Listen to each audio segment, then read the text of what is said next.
What happens when a king turns his army against the very people seeking refuge in his land? What happens when a country becomes the battlefield of a cause larger than itself? In 1970, the streets of Jordan erupted into one of the most explosive and least understood conflicts in modern Middle Eastern history. Tanks rolled through Amman, artillery shattered neighborhoods. Palestinian guerrilla factions battled the Jordanian army in a war that would become known as Black September. This was more than a civil war. It was the collision of a monarchy fighting for survival, displaced people fighting for homeland, and a region already burning with tension after the 1967 Arab-Israeli War. The outcome would reshape Jordan, force the Palestinian movement into exile, and help set the stage for future conflicts in Lebanon and beyond. Welcome to History Ledger. This is the story of Black September in Jordan, 1970, when a kingdom turned on the guerrillas.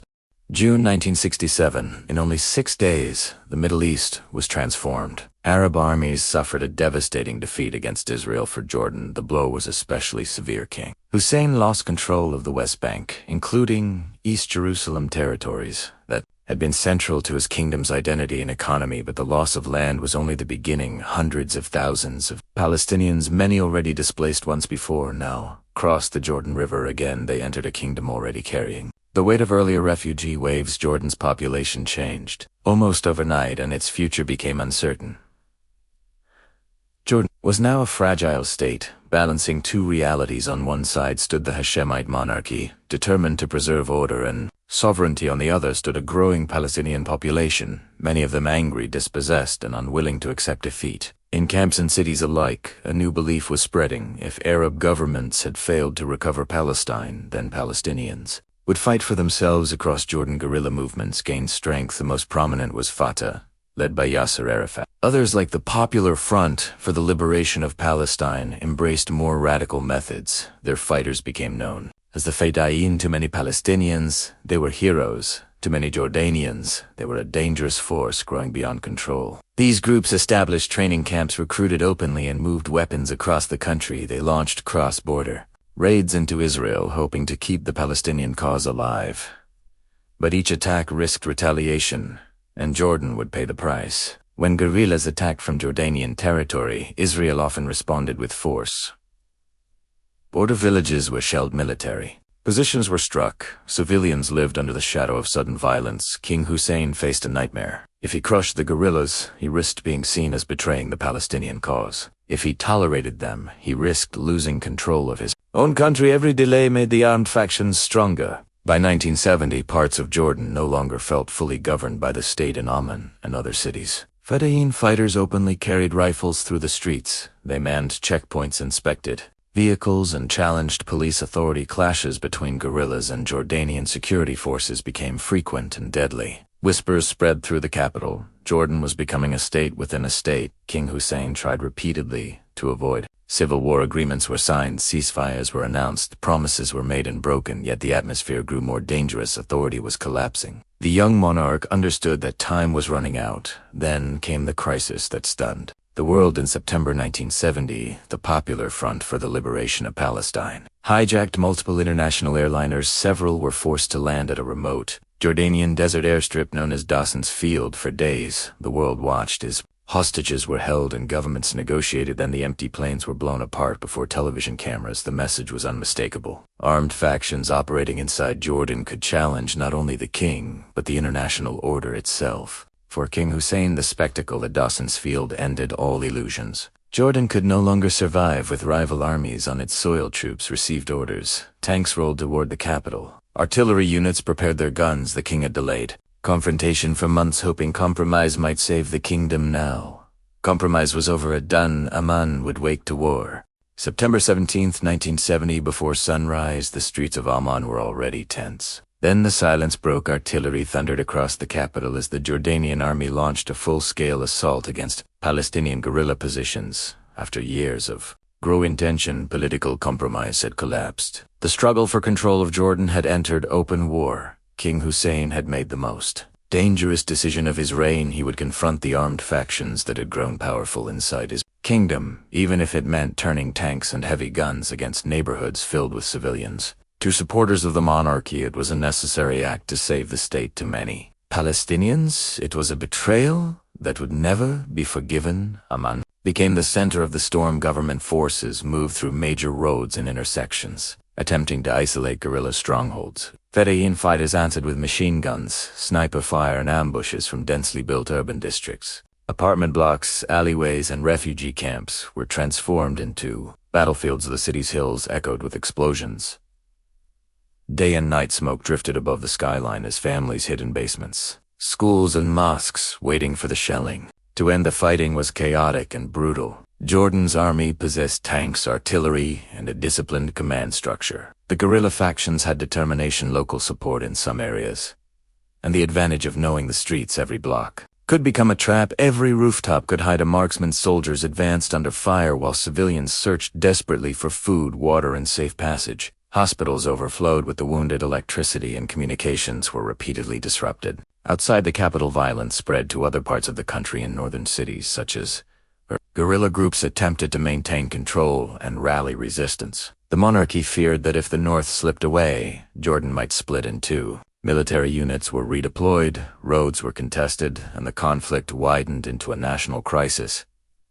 Then came the gravest danger of all. Syrian armored forces crossed into northern Jordan, reportedly under Palestinian markings and in support of the Fedayeen cause. What had begun as a civil war now threatened to become a regional war. If Syria advanced deeper into Jordan, the Hashemite kingdom could collapse entirely.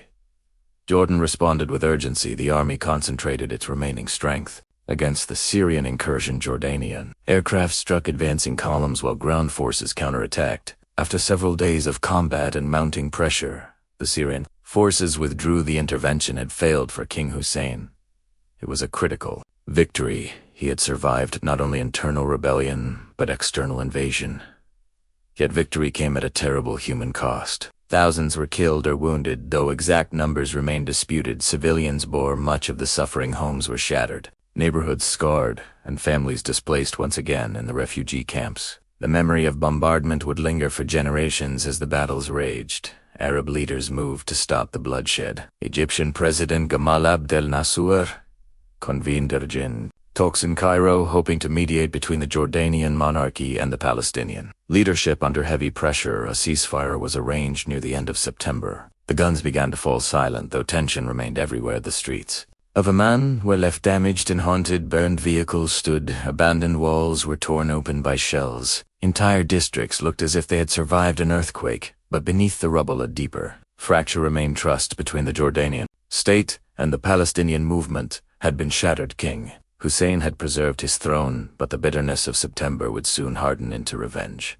When the guns fell silent in September 1970, the war in Jordan was not truly over. The capital had been retaken, the monarchy had survived, and the world's attention began to move elsewhere. But beneath the surface, unfinished battles still remained. Armed Palestinian factions continued to hold positions in parts of Jordan, especially in the north. The kingdom had won the first round. Now, it intended to end the challenge completely. Throughout early 1971, the Jordanian army launched a final campaign to dismantle the remaining guerrilla strongholds. One by one, bases were surrounded, supply routes were cut, and resistance was broken. By the summer of 1971, the Palestine Liberation Organization and its allied factions had been forced out of Jordan. For King Hussein, it was the decisive conclusion of a struggle for state survival. His throne had endured one of the most dangerous crises in Jordan's history. The army emerged as the unquestioned guardian of the kingdom, and no rival armed force would again be allowed to challenge the state so openly. But for the Palestinian national movement, the expulsion was a historic defeat.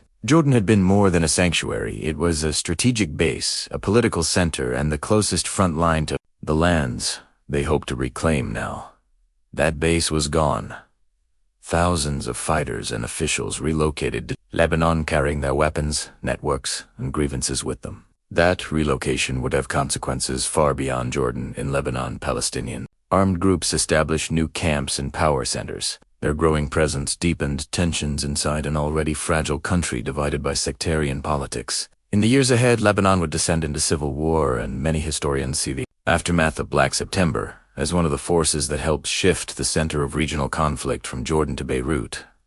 Yet exile did not end the desire for revenge. Out of the trauma of 1970 emerged a clandestine militant organization known as Black September. Named after the events in Jordan, the group sought retaliation against those it blamed for the crackdown. Its first major target was Jordanian Prime Minister Wasfi al-Tal, who was assassinated in Cairo in November 1971. The message was clear: the war's memories were still alive. The group would later become infamous worldwide after the 1972 Munich Olympics attack, in which Israeli athletes were taken hostage and killed. Though rooted in the anger born from Jordan's civil war, the violence had now moved on to the global stage. Inside Jordan, the state focused on rebuilding order. Roads were repaired, neighborhoods reconstructed, and public authority Yet the scars of the conflict could not be so easily erased. Many Jordanian Palestinians carried painful memories of bombardment, arrests, and loss. Many East Bank Jordanians remembered the fear of collapse and the chaos of rival militias.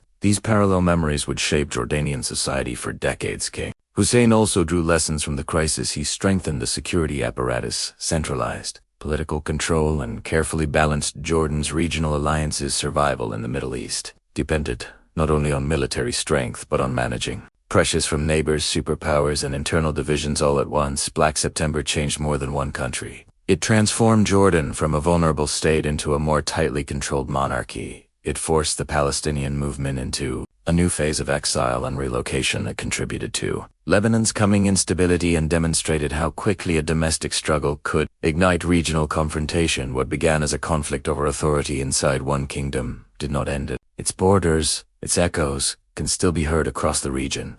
Black September was not just a chapter in Jordan's history, it was a turning point for the entire Middle East. Monarchy survived, a movement was uprooted, and the consequences spread far beyond Jordan's borders. From the streets of Amman to the future wars of Lebanon, the echoes of 1970 never truly disappeared. And perhaps the biggest question still remains: if Black September had never happened, would the modern Middle East look completely different today? If you enjoyed this documentary and want more real historical stories told with cinematic depth and truth, make sure to subscribe to History Ledger and turn on notifications so you never miss the next episode. Thank you for watching, and remember, history never stays buried.